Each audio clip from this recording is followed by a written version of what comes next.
we know that today's workforce is really looking for vision. So how do you cast vision? How do you communicate vision? And then how do you report to everybody anything in regards to that vision? How are we doing on our plan? You can't do that without standing up front and talking about it.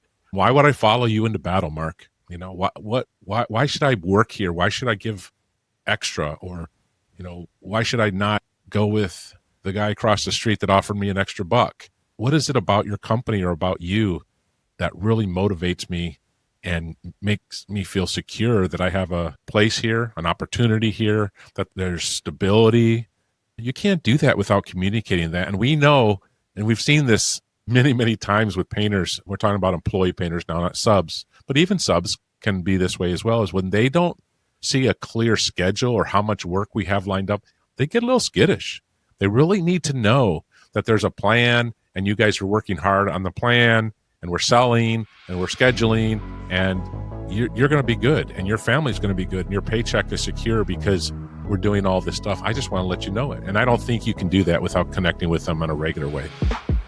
Welcome back to Success Beyond the Brush, the podcast where we help growth-minded contractors build successful teams, run cleaner operations, and scale a more profitable business without losing their culture. In today's episode, Mark Black and Scott Lollar dig into a topic that instantly divides most contractors: company meetings. Some people hear the word meetings and think corporate fluff, while others know that consistent, well-run meetings are one of the fastest ways to build stability, alignment, and trust inside your company. We're talking today about why owners resist meetings, what types of meetings matter most as you scale, and how the right meeting structure creates better communication, better leadership, and a team that actually feels connected to your mission, not just their paycheck. No matter which side of the coin you might fall on with meetings, let's take a listen to an episode that most of us will find extremely helpful. All right, welcome everybody to another great podcast. I'm your host, Mark Black, talking with Scott Lollar from Consulting for Contractors. Welcome, Scott. Thanks, Mark. Good to be here for another good episode. Thank you. And we do have a good episode. This is a very interesting topic to me. We're going to be talking about company meetings. All right, we've already split our audience right there. 50% of our audience just went, yeah, whatever, skip. Yeah, no, seriously, don't hang up. And 50% are like, yeah, company meetings. And I think this speaks to the fact that a lot of business owners, first of all, came up differently. A lot of us came up through the trade. We're blue collar people by nature. We became business owners. And there's kind of a, forgive the saying, it's an anti-corporate, I ain't no white collar guy. I just talk to my guys and I get work done, right? Yeah. I actually tend to be that way. So that's why I'm a little defensive of that type of personality. I don't want to dress up in a suit and go to an office every day. And then there's other listeners who are either high performers or, they didn't grow up necessarily in the trades. Maybe they did, but they love the idea of this office setting. I'm going to run my business like a legitimate company would, including company meetings, and they get really excited. Some of that's personality and disc profile as well. Yeah, well, I think entrepreneurs start off by sort of being lone wolves. They put it all on their shoulders. They get it all done. They grind. They're high achievers typically, or high performers, right? The idea of slowing down to communicate with others and to bring other people into that circle as you grow can be a challenge. And so it makes sense that it's not easy to do. And there's other reasons we'll get into why also people resist it. But I think as you grow, and typically when our clients are scaling, you have to do these types of things in order to bring continuity to your team in a holistic way, right? So right. if you're siloed or you're having side conversations but never really communicating to the whole entire team or to divisions, then I think you're going to struggle to really achieve the kind of things that you could if you were to be better at communicating with all of these people. And it's the best way to do it is through an organized structure like a meeting. Right. And we, of course, understand that there's probably contractors of every size and scope out there potentially listening. So we recognize that not every meeting that we may discuss today would pertain to your company at certain sizes. Obviously, the more people, the more divisions that we have, the more meetings that's going to require. But in your mind, give us 2 or 3 examples of meetings that every painting company should be having, regardless of size. Yeah. The easiest one, of course, really is an all company meeting. I think you should be communicating with everybody together. I'm going to say once a month, especially operationally, your painting team. But once a month, I think, is a good rhythm. A quarterly meeting could be okay as well, depending on some of your other meeting structures. But we know that today's workforce is really looking for vision. So how do you cast vision? How do you communicate vision? And then how do you report to everybody anything in regards to that vision? Or how are we doing on our plan? You can't do that without standing up front and talking about it. Why would I follow you into battle, Mark? Why should I work here? Why should I give extra? Or, why should I not go with the guy across the street that offered me an extra buck? What is it about your company or about you that really motivates me and makes me feel secure that I have a place here, an opportunity here, that there's stability? You can't do that without communicating that. And we know, and we've seen this many, many times with painters. We're talking about employee painters now, not subs, but even subs can be this way as well, is when they don't see a clear schedule or how much work we have lined up, they get a little skittish.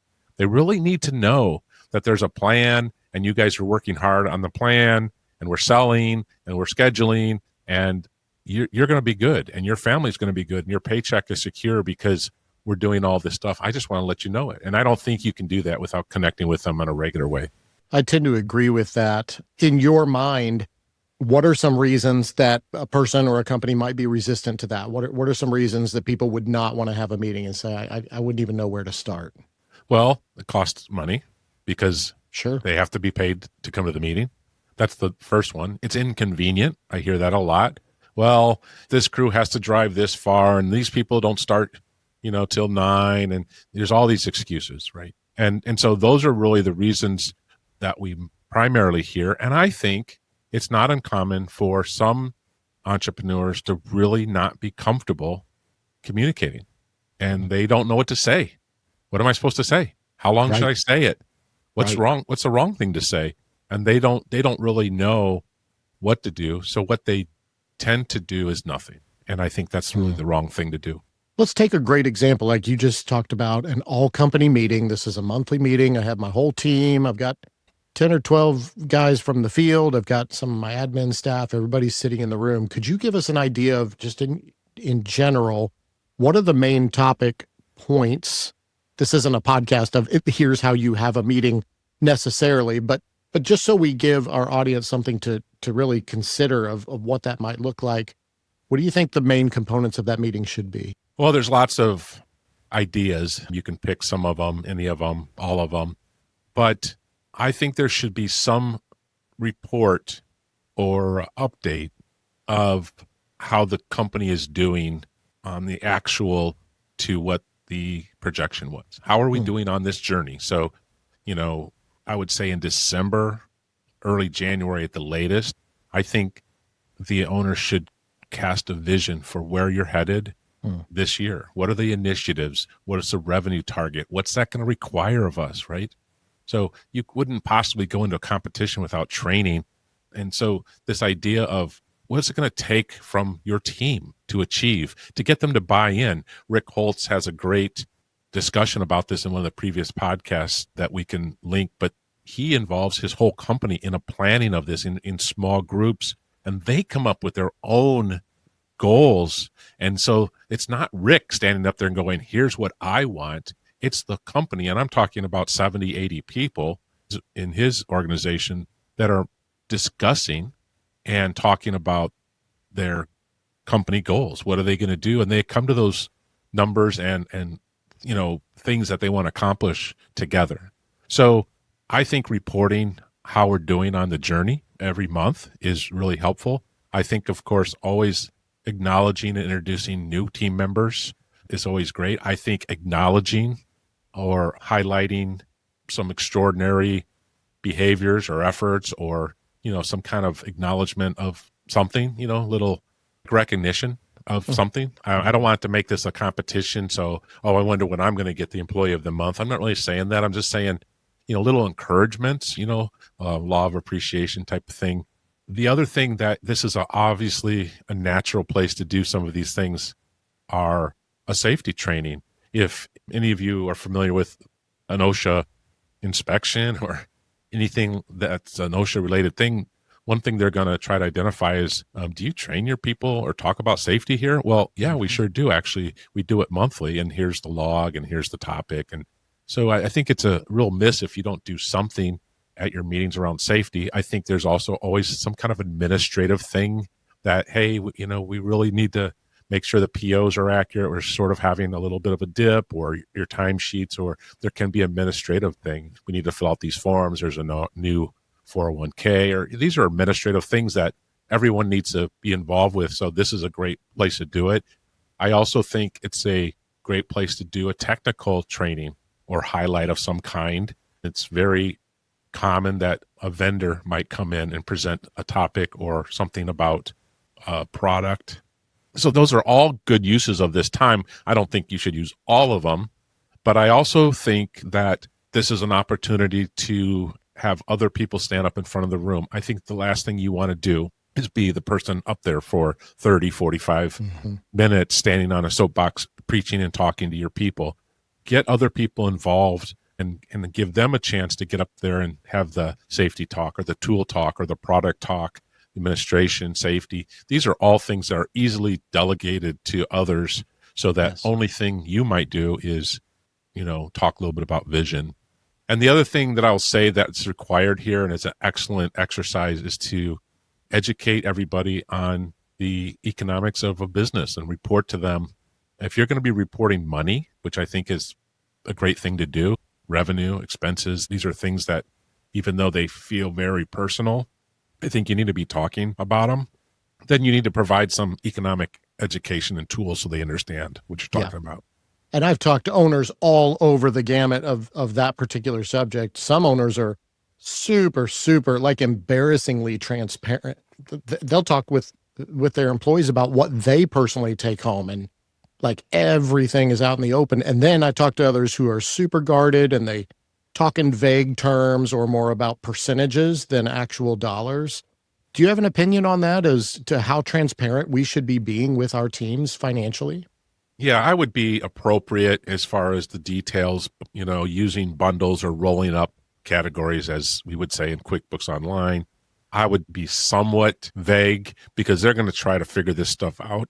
For those that say, well, if I show them too much, they're just going to know I'm getting rich. I'm like, but they already see the numbers, or they do the math, and they think that whatever's left over that they didn't get, you're getting. They don't know anything about the expenses. So I think some level of education and transparency there is really important within reason. I think there's some stuff that's just better left confidential, or at least somewhat bundled. We don't need to tell them what we make as the owner. We can bundle that in with all administrative costs or overhead salaries, right? So we talk in some, like you just said, we talk in some big categories. Here's our cost of goods sold and what that percentage is, which of course gives us our GP. But then our expenses, we're trying to keep our expenses around 30%. That's what our goal is as a company. We're a 50, 30, 20 business model, 50% cost of goods, 30% expenses, and hopefully a 20% net to help us continue to build and grow. And our team understands those big categories. Yeah. But I don't need to break down the 30% of expenses and tell them exactly what I spent in marketing and whatnot. No, and I think it overwhelmed them. But any company that has any kind of incentive plan or bonus plan, the reporting of those numbers are critical, because how would they know if they're on track to get something or not? It's really important to let them know how it's going, the race, that you're running together. Otherwise, they're just going to lose hope or lose sight of the fact that it's important to keep going, even in spite of an off month or something.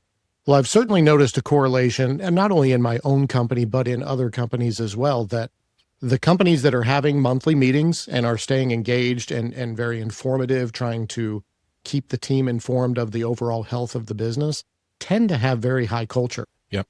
And I the agree with that. opposite also applies. The opposite also applies. Those companies that see each other once a year at a Christmas party and never have any interaction, usually a very, very low morale and culture. I think a lot of people listening to this will resonate with this, but when you were smaller, if you can remember when you were smaller, they saw a lot of you probably, right? And as you grew, layers of management and sales and all such sorts of people came between you and them, and they don't see the owner anymore. And it's not uncommon for us to hear, I'd rather have it like it was before when we were all, on the job site and we would have pizza and coffee or whatever, this loss of connection that they have, or sometimes a lot of people don't even know the owner.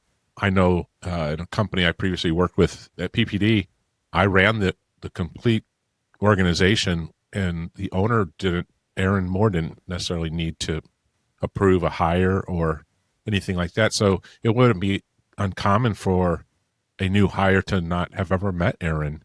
And so there's a moment where I want them to know, here's the owner, here's the guy, but they weren't involved in the hiring process, and they're not going to be involved with managing that employee, but they need to know the owner, and they need to have a engagement and relationship just the same. That's absolutely true. So aside from this all company, maybe monthly meeting that you would suggest, what are some other common meetings that you would see for businesses that you coach? So the next meeting that I would have regularly, and I would have this bi-weekly or weekly, would be with your crew leaders or foremen. Those are the people that need lots of your mentorship. They need leadership. They need the soft skills. They need reinforcement, because they're the ones that take care of your downline employees. So, someone needs to take care of the leaders, and nurture them and train them and encourage them, because what we are going to ask them to do is turn around and do the same to the painter in the field, because you're just not going to be able to do that day to day. So spending time with them is really important, and doing more leadership training there and reporting numbers, handing out schedules and scopes of work is also, I think, where you can do that, engaging them in sort of ongoing projects, troubleshooting. It's a good place that your leadership team is. So if there's an issue in the field or an issue with a person, we can talk about it, come to some conclusions or arrangements and discuss it in the plan of action together, because that is your nucleus in the field that really takes care of your day-to-day operation. Well, if you're listening to Success Beyond the Brush and thinking, man, this sounds familiar, we're dealing with these exact issues, you are not alone. Most contractors don't struggle because they lack skill. They struggle because their business outgrows their systems. And that's exactly why Scott and the team at Consulting for Contractors can help. They build structure, leadership, and operational clarity so your business can scale without constant chaos or burnout. If you want help tightening up your systems, improving communication, or building a company that doesn't depend on you for everything, check out consultingforcontractors.com. That's consulting, 4, contractors.com. Let's get back to the conversation. I've heard, again, lots of different people talk about this. Either it's a Monday morning meeting or a Friday meeting. They're kind of talking about the week or the week before. Tell us a little bit more, dive into a crew leader meeting. What are the main components of that you'd like to see covered? Yeah, so we'd hit briefly on work in progress, if there's any hot spots. This isn't like a thing where we're going to go around the room and everyone's going to, share something, because we want to keep it brief and get them out to the field. But if there's any hot spots or challenges that need a discussion, I think it's a great place to talk about that, because your peers are around the table, so to speak, and they can give some help, or if you have a culture of humility where you'll be open to coaching from those around you and then getting some encouragement. I think it's also, like I already said, a good chance to discuss work coming up. And then, sometimes this is a place where if there's some challenges, you might share a little bit more here than you might with the entire company. Challenges with, workload, our backlog's getting thin, we need some overtime, we need no overtime. This is where you might share a little bit more of the details of the heart of some of the stuff that's happening, because these are your real impact players. Yeah, I agree with that. And in our crew leader meetings, we end up discussing team members individually, who's performing well, who's maybe underperforming, who needs to be fired, who needs to be, when we need to hire. We just end up talking about a lot of personnel issues during those as well. So I'd add that into the meeting. Yeah, for sure. All right. In addition to crew leaders, what other meetings should we be thinking about in our businesses? Yeah. Depending on your size, there's 2 additional meetings that I think can be really critical. If you have a sales team, I think a sales meeting is really helpful. It provides accountability, first of all, because I think that we need to make sure there's follow-up and appropriate sales process being followed. And you can't assume that it is. So we would advocate for a CRM. We're using Monday.com. That would be able to sort of poke in there and see where they're at in different stages, and are they on target, or have they done the tasks that have been assigned to them, and are they current on those tasks? So just the follow up with reporting numbers. We are, as you've heard in other podcasts here, big proponents of KPI. So we have target bids and target bid dollars, of course, wins targets as well. So we're reporting numbers and dollars, both bids and wins, and we're looking at that frequently. We actually have that data in week increments. If you're meeting weekly or bi-weekly, would be fine too, if that works for you. But I'm a big proponent of keeping these things top of mind, because I think there's science that says keeping them on the forefront of everyone's mind helps you achieve things that if you don't think about them, you're just simply not going to achieve. So really understanding the goals and the follow through and discussing those things. Now, this is also a place where if you have some lead flow challenges, we can do something about it. So we might be communicating with our marketing team that says, hey, our lead flow's down. You're not going to know that without looking at this data, talking to your team, talking to them about quality of lead. So this is where that sales team can be together, and we don't really need to include anyone else in that meeting. I would say probably no matter what, that's a meeting that can happen all by itself and should happen. From there, I really like to see operations meeting. That would be with what I would call our management team. So any kind of ops, project management, even office manager, you're going to include the sales team with that as well. This is where I want to talk about work in progress, see if there's any hot spots again, look at future work coming up, if there's anything to discuss that hasn't been discussed already. But this is really where any job that was accepted since our last meeting, I want it to come out and be handed off to the ops team from the sales team. I think we get bogged down with inefficiencies of going back, asking lots of questions to the sales team. And I want in this meeting that any awarded job since our last meeting gets handed off, including pictures, notes, clear scope of work. The ops team can quickly look through the scope and the pictures and sort of own from there on the project, and that the sales team can move on then to other things. If they cannot understand the job through the scope of work, the contract, the pictures and the notes, if there are any, then we're going to encourage the sales team to do a better job of that, because I want the production team to be able to perform that job using that information and that information only. I don't want them to go back and start asking questions. Hey, is this included? Is that included? Hey, what about the shutters? That happens constantly. And it's all the time. And what happens is it's a time waster for everybody. It diminishes the experience for the client, because they're like, I don't know what's going on here. That's why I hired you people. And it really is just inefficient. So we really want that meeting to be like a handoff of all the pertinent information. Then I want the sales team to move forward. I don't want the sales team to sit there and handhold production. I want them to move on. So that ops meeting, with your management team, I think is the other meeting. And I would like to see that one typically weekly as well. And we can also talk about a lot of things in that meeting, manpower issues. Are we staffed appropriately? What's our backlog? Those are really important things to note, because our sales team needs to know it, right? They need to know sort of where we're booking and sort of have a feel for that as they're out there making promises. And then we can just triage anything as a team because everyone's there. Right. We would even have input from finance, would talk about profitability, as we job costed and found out which types of jobs were profitable.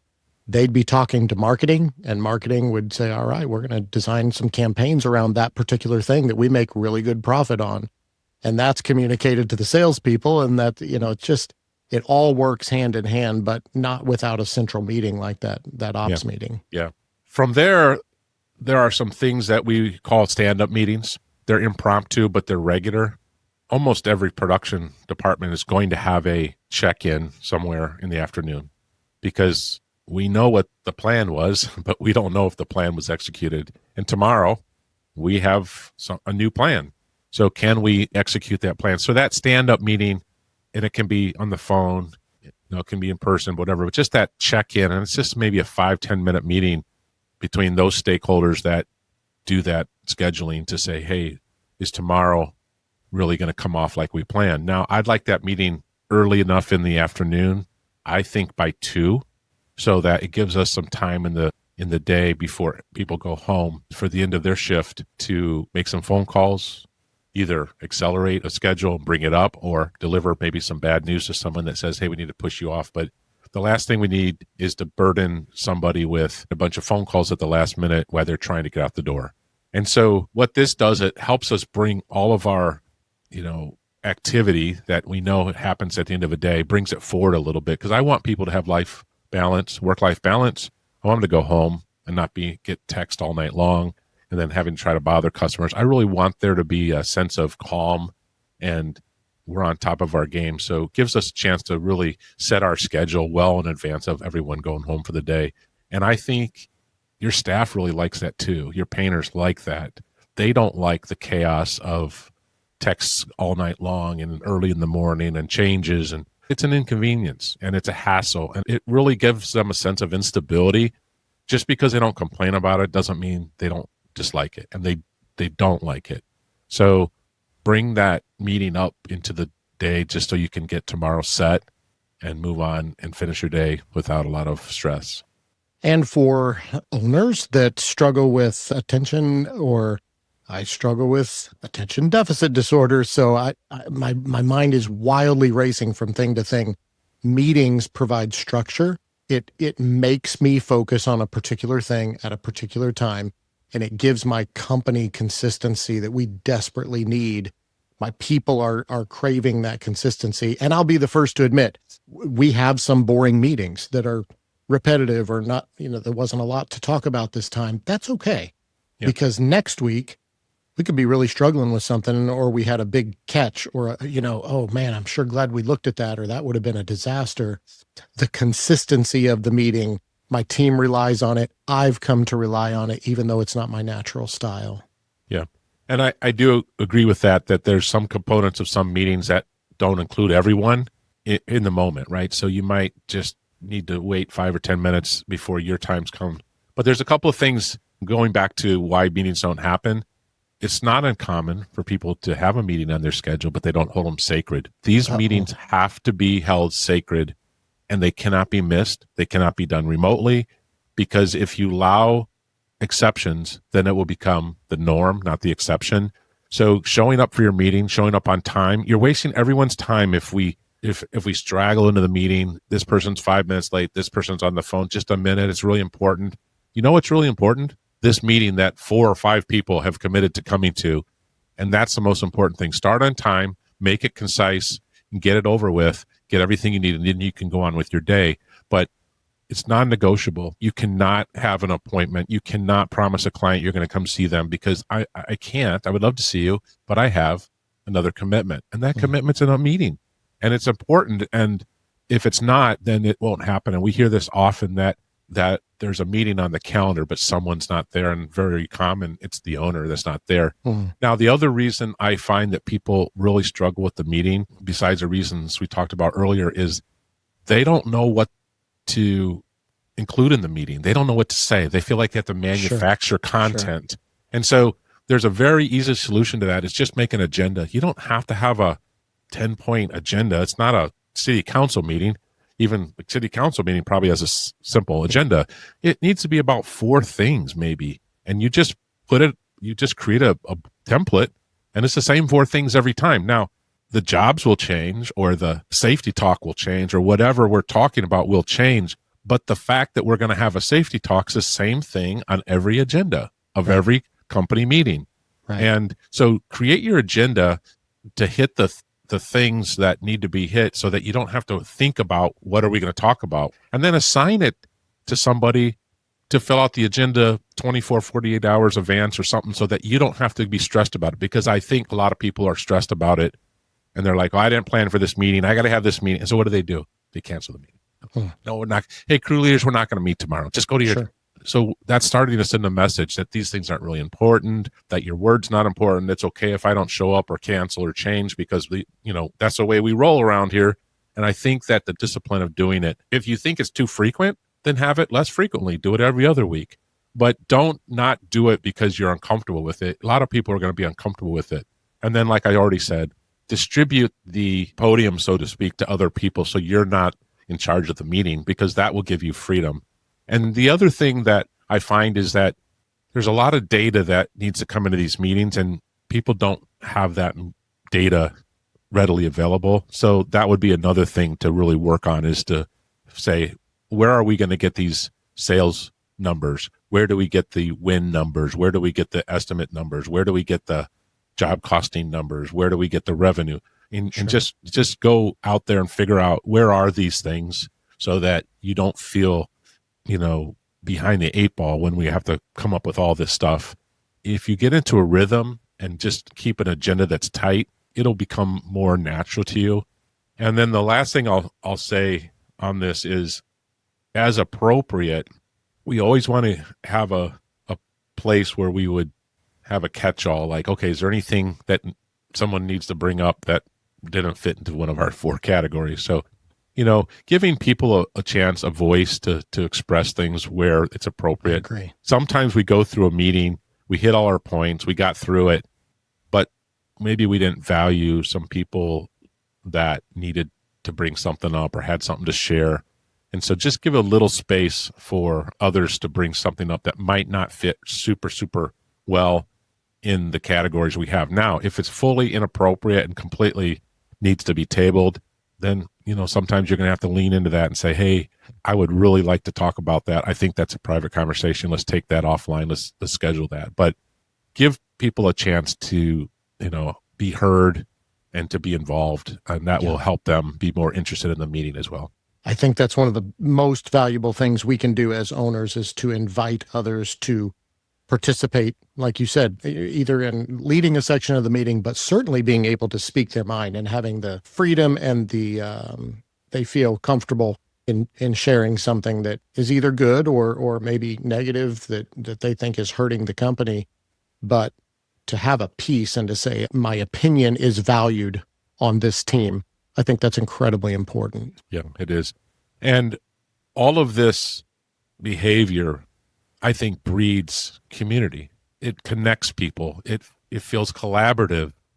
And that's what people want to be part of. They want to be part of something bigger than themselves. They want to know that there's a plan and we're going somewhere, and then we're going somewhere together. And if you're not talking about it and not connecting, then I think a lot of times people can just think like, I don't know where this, we were supposed to have these meet. We were going to talk about this. He stood up there on January 1st and promised this and that and the other, and I haven't heard from him in 6 months. And I think that it really creates just a disjointed community of people that, when they're dysfunctional, I can't imagine why that doesn't make sense, because they are dysfunctional. Like, let's create structure, community, collaboration, communication, and help people understand that this is a team that is pulling together towards a common goal.